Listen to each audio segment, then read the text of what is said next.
Hello students, कैसे हैं आप लोग? स्वस्थ हैं? अच्छी बात है। चलिए एक बात करते हैं हम लोग। और लास्ट जो वीडियो था मेरा, जो लास्ट लेक्चर था, आपको याद होगा हम लोगों ने सलूशन का रिवीजन करा था। मैंने कोशिश किया सलूशन का रिवीजन कराने में, लेकिन मुझे फिर बाद में लगा कि नहीं, हम लोग सलूशन को इलेक्ट्रोकेमिस्ट्री से तो कनेक्ट ही नहीं कर रहे हैं।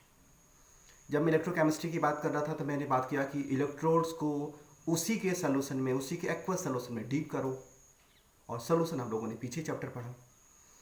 तो मैं आज थोड़ा सा कनेक्शन लाऊंगा सलूशन और इलेक्ट्रोकेमिस्ट्री में।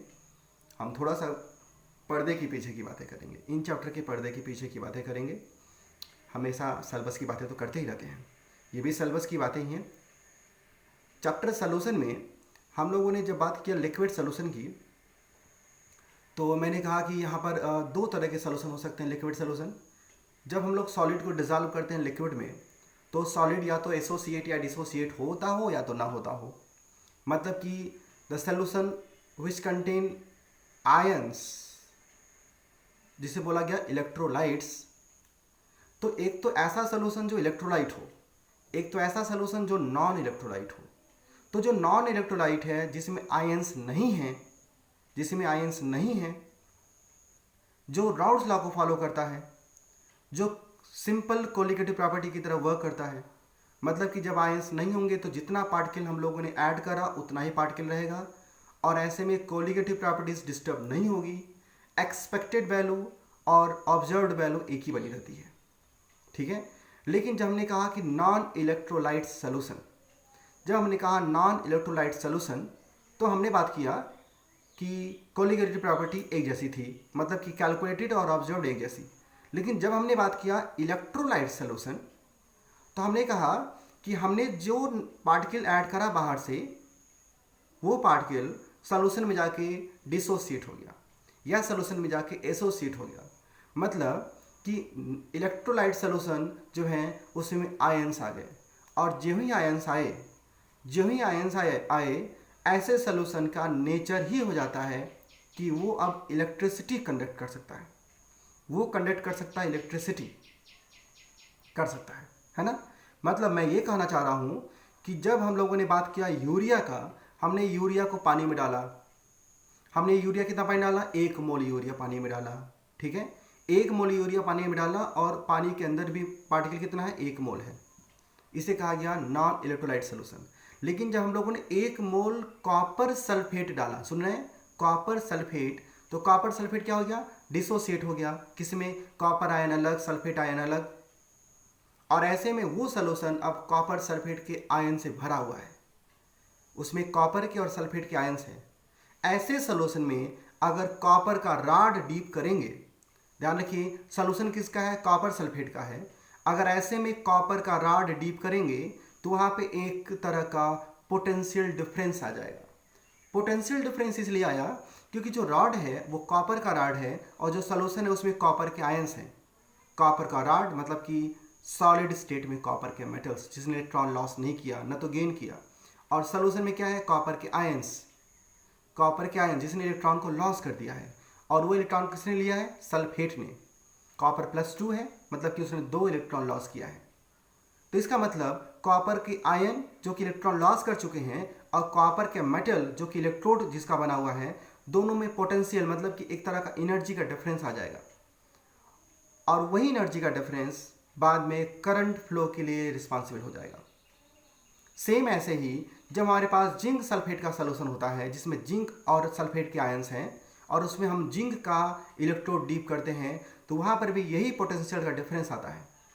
पोटेंशियल का डिफरेंस इंडिकेट करता है कि इलेक्ट्रोड मतलब कि जो रॉड है मेटल का, और जो सॉल्यूशन है, उनमें मेटल और आयन में एनर्जी का डिफरेंस हो गया है। एक के पास एनर्जी ज़्यादा, एक के पास कम है। ऐसे कहिए कि एक के पास इलेक्ट्रॉन ज़्यादा, एक के पास कम है। अब आप कहेंगे कि सर इलेक्ट्रॉन ज़्यादा कैसे हुआ?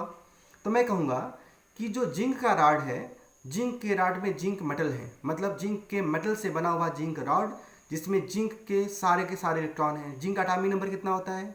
30। तो जिंक मेटल के पास इलेक्ट्रॉन कितने हुए? 30 इलेक्ट्रॉन्स। अब थोड़ा सोचिए कि जो जिंक का सॉल्यूशन है, जिंक सल्फेट का सॉल्यूशन, उसमें क्या है? जिंक पर +2 चार्ज है। +2 चार्ज का मतलब अब उसके पास कितना इलेक्ट्रॉन है सर 28। इसका मतलब जिंक कैटायन के पास 28 इलेक्ट्रॉन, जिंक इलेक्ट्रोड के पास, मेटल के पास 30 electrons. So there are the difference of the number of charges, there are the difference of the number of charges. और जब नंबर ऑफ चार्जेस के डिफरेंस आते हैं so there must be create a potential. एक के पास ज़्यादा charge होगा, एक के पास कम चार्ज होगा, तो चार्ज का फ्लो शुरू हो जाएगा। द कॉन्सेप्ट ऑफ इलेक्ट्रिसिटी, है ना। तो इसका मतलब कि इलेक्ट्रोलाइट सोल्यूशन, ठीक है, is responsible for a kind of electrochemistry. So throughout the electrochemistry we actually dealing about those type of solution which can dissociate in their solution to form ions which have create a potential, develops a potential between electrodes and solution, and that potential is responsible for the flow of charge. Through out the chapter, जब आप chapter को deal कर रहे हैं तो आपको समझ में आ रहा होगा कि हम लोग बात कर रहे हैं बस इतना चार्ज के फ्लो के बारे में, पोटेंशियल के डिफरेंस के बारे में, और वही पोटेंशियल का डिफरेंस करंट फ्लो के लिए रिस्पॉन्सिबल होता है। जब आप अपने घरों में बात करते हैं तो आप बोलते हैं कि हमारे घर में पोटेंशियल का डिफरेंस होता है, इसलिए हम बाहर से करंट लाते हैं। आपको पता है हमारे घरों में कुछ पर्टिकुलर वोल्टेज का करंट बाहर से दिया जाता है।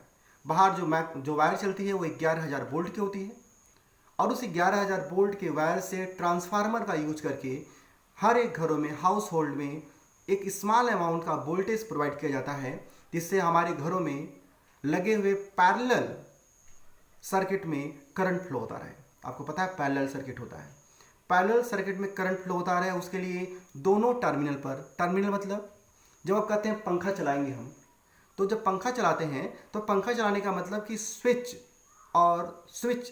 जब ऑन करेंगे तो सर्किट तुरंत क्या हो जाएगा, क्लोज हो जाएगा, और क्लोज सर्किट होते ही उसके पोटेंशियल डिफरेंस की वजह से करंट फ्लो होगा और उस करंट से पंखा चलना शुरू कर देगा। इसका मतलब कि हमारे घरों में ऑलरेडी पोटेंशियल का एक डिफरेंस क्रिएट रहता है, और वो पोटेंशियल का डिफरेंस हम लोग लाते कहाँ से हैं, वो पोटेंशियल डिफरेंस लाते कहाँ से हैं, हम बाहर से लाते हैं, है ना। और वो पोटेंशियल जो बाहर से आता है वो हमारे पूरे हाउस होल्ड में सारे तरह के करंट के फ्लो के लिए रिस्पॉन्सिबल होता है। क्लियर बात हो रही है। जब बाहर से करंट ऑफ होता है, मतलब आप कहते हैं लाइट चली गई, तो इसका मतलब क्या हुआ, इसका मतलब हो गया कि बाहर ट्रांसफार्मर या जो पोल है उससे लगे हुए जो वायर हैं जो हमारे घरों में आते हैं, अब उसमें कोई वोल्टेज ही नहीं आ रहा, कोई करंट ही फ्लो नहीं हो रहा। तो ऐसे में हमारे पूरे घर की बिजली ठप पड़ जाती है, और उस समय हम चलाते हैं इन्वर्टर। चलाते नहीं, आप कहेंगे सर इन्वर्टर खुद ही चल जाता है ना। इन्वर्टर जिसका काम है क्या करना, AC DC करना। इन्वर्टर वर्ड का मतलब ही होता है पलट देना। आपको पता है आपके बैटरी, आपके घरों में लगी हुई बैटरी से लगा हुआ एक छोटा सा इन्वर्टर है, उसका काम है कि आपके घरों में आने वाली AC करंट को DC में कन्वर्ट करे, जिससे कि बैटरी चार्ज को कलेक्ट करके स्टोर कर सके। सुन रहे हैं। और वही बैटरी बाद में DC से AC में कन्वर्ट हो जाएगा। कैसे, इन्वर्टर के थ्रू। जो ही आपके घरों में बाहर से, जो बाहर ट्रांसफार्मर से करंट आता है, जो ही ऑफ होगा आपका इन्वर्टर चलना शुरू हो जाएगा, जिसका मतलब है कि बैटरी अपने अंदर जो चार्ज स्टोर किया हुआ है वही चार्ज घर में फ्लो कराने लगता है। और उसमें हेल्प कौन करता है, उसमें हेल्प करता है वो इन्वर्टर जो बैटरी के अंदर DC मतलब कि चार्ज जो सीधा चार्ज आके इकट्ठा हो रहा था, उस चार्ज के फ्लो को AC में कन्वर्ट करता है, जिससे हमारे घरों में जो करंट है सही से फ्लो हो सके। क्योंकि घरों में DC करंट फ्लो करना आसान नहीं होता, खास करके पैरेलल सर्किट में। ठीक है, ये इलेक्ट्रिसिटी में कॉन्सेप्ट में आप पढ़िए कि ऐसा क्यों नहीं होता, ये हमारे यहाँ कॉन्सेप्ट नहीं है। तो मैं ये कहूँगा कि हमारे घर की जो इन्वर्टर की बैटरी है वो इलेक्ट्रोकेमिस्ट्री की तरह एक्ट कर रही है। मतलब वो हमारा चैप्टर ही वही डील कर लेगा। कैसे, जब बाहर ट्रांसफार्मर से करंट ऑफ हो गया है, बाहर ट्रांसफार्मर से करंट ऑफ का मतलब एक्सटर्नल सर्किट में कोई भी पोटेंशियल नहीं है, zero potential in external circuit. External circuit का मतलब बाहर ट्रांसफार्मर से आने वाला करंट है और उससे मिलने वाला पोटेंशियल है, जो क्या हो गया, जीरो। हमारी बैटरी कितने की है, 12 वोल्ट की। तो इसका मतलब बैटरी के पास अब वोल्टेज ज़्यादा है और बाहर एक्सटर्नल सर्किट वोल्टेज कम है या जीरो है, तो ऐसे में बैटरी अपने वोल्टेज से बाहर करंट देने लगती है। ठीक है, आपको पता है हमेशा करंट का फ्लो कहाँ होता है, हायर पोटेंशियल से लोअर पोटेंशियल की तरफ। हायर पोटेंशियल कौन है? हमारे इन्वर्टर की बैटरी। लोअर पोटेंशियल कौन है? External circuit. और इसलिए इन्वर्टर से लगी हुई सारे सर्किट में करंट फ्लो होने लगता है ऑटोमेटिकली। ठीक है। इसी समय हमारी इन्वर्टर की बैटरी काम करती है इलेक्ट्रोकेमिकल सेल की तरह। क्यों? क्योंकि वो खुद करंट फ्लो करा रही है। क्यों? क्योंकि उसके अंदर रखा हुआ एसिड, कौन सा एसिड है? Sulphuric acid. आप पढ़ेंगे, आपके चैप्टर में दिया है 38% कंसंट्रेशन का सल्फ्यूरिक एसिड भरा हुआ है उसमें बैटरी में। अब उसमें रिएक्शंस हो रहे हैं और उस रिएक्शन की वजह से चार्ज फ्लो हो रहा है और उस चार्ज के फ्लो होने से वो बना रहा है करंट। चार्ज स्टोर था, अब वो चार्ज कन्वर्ट हो रहा है करंट में और वो करंट बाहर सर्किट में फ्लो होता जा रहा है।